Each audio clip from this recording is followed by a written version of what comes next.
All right, welcome to the Explainer. Ever been in that spot where you need to share files between a bunch of Linux machines and you're just tired of copying things back and forth? Well, you are in exactly the right place. Today, we're going to tackle the network file system, or NFS. We're going to go from zero to a fully working share in just a few minutes. So let's dive right in. So what is this NFS thing, really? At its heart, it's pretty simple.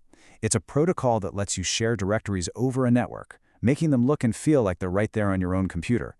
You can think of it like this. Your NFS server is a giant shared library. It holds all the books, or, files, and all your other computers, the clients, can just check out those files whenever they need them.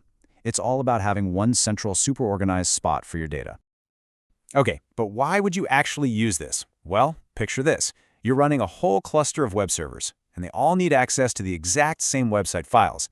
Instead of copying updates to every single machine, you could just point them all to a single NFS share. Boom, done.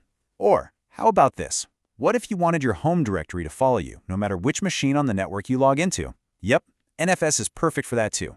It just makes managing centralized data so much easier. Ready to get our hands dirty? Awesome. Let's start with the foundation of this whole setup, the NFS server. This is the machine that's going to host our files and serve them up to the rest of the network. First things first, we need to install the software. The NFS utils package has everything we need for both the server and the client. Once that's done, we run systemctl enable now NFS server. Now this command is a really cool shortcut. It does two things at once. It starts the NFS service immediately, and it also tells the system to start it automatically every time you reboot. Super handy. Okay, next up, we need a place to actually put the files we're going to share. So first, we create the directory. Simple enough. But then we've got a couple of really important steps. We're going to change the ownership to nobody. Now, why nobody? Well, it's kind of the standard for NFS. It's this generic, unprivileged user that helps smooth out any weird permission issues between the server and the clients. And last, we'll set the permissions to 777. Now, big warning here. 777 is the everyone gets to do everything permission. It's perfect for a quick test like this, but you would never want to use this in a real secure setup. Just keep that in mind. And now we get to the most important file on the server, /etc/exports. If our server is a library, this file is the librarian's rulebook. It tells the server exactly what to share, who's allowed to access it, in our case, any machine on the 192.168.10 network, and what they're allowed to do once they're in. Now, let's zoom in on those options inside the parentheses, because this is where the magic really happens. First, RW. Super straightforward, right? Read and write. It means clients can actually change files. Next is sync. This one's all about reliability. It tells the server, hey, don't tell me you're done until you've actually written the data to the physical disk. This is a lifesaver if the server suddenly crashes. And then we have no_root_squash. Okay, pay attention to this one. It's a big deal. This option means that if the root user from a client machine connects, they are treated as the root user on the share. They have God mode. We're using it now just to make our test easy, but trust me, we're going to talk more about why this is a huge security no-no for a real-world setup. So after we've written our new rules in the /etc/exports file, the server doesn't just know about them. You got to give it a nudge. We do that with the exportfs-avr command. That tells it to reread its rulebook. Then we can immediately check our work by asking the server to show us its own shares with showmount-e localhost. It's a great little sanity check. One of the most common places people get stuck is the firewall. By default, it's going to block everything, so we need to poke some holes in it for three specific services. You've got NFS itself, which is the main protocol. Then there's RPC bind, which kind of acts like a traffic cop, telling clients where to go. And finally, Mount D, which is the service that handles the actual connection requests. Once we add those rules, a quick firewall reload, and we're good to go.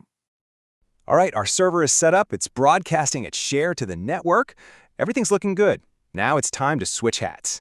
Let's jump over to the other side of the equation and configure our client machine. Okay, so picture it. Our server's ready and waiting, but our client machine is just sitting there on the network totally clueless. How on earth does it even know there's a share out there for it to connect to? It just asks. We can use that same showmount command we used earlier, but this time on the client, we point it at the server's IP address. The server will then tell us exactly what directories it's sharing. This is the perfect first step to make sure the two machines can even talk to each other before you try to mount anything. We've confirmed the share is visible, so let's make the connection. First, on our client, we need a local empty folder to act as our gateway. We'll call it our mount point. Then comes the main event, the mount command. What we're doing here is basically telling our computer, hey, see that remote folder on that server? I want you to make it appear right here inside my local mount point. And to make sure it worked, a quick df-ht will show us all our mounted file systems, and our new NFS share should be sitting right there in the list. We are connected. This is awesome. The remote folder is now acting like a local one. But does it actually work? Time to flip the switch, run a quick test, and then make sure this whole thing survives a reboot. This is the moment of truth, and the test is super simple. Go to the server and create a file in the shared folder. Now jump over to the client. Did the file show up instantly? It should have. Perfect. Now do it the other way around. Create a file from the client and watch it pop up on the server.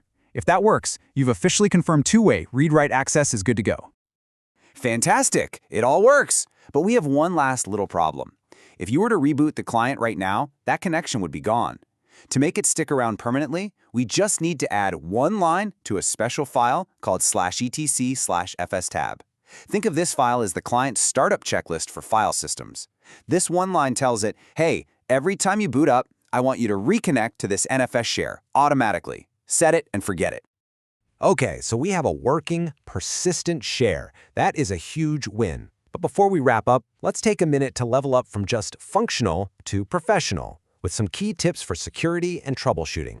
So let's do a quick-fire round of best practices. First, and we'll hammer this home in a second, always use root squash in production. Always.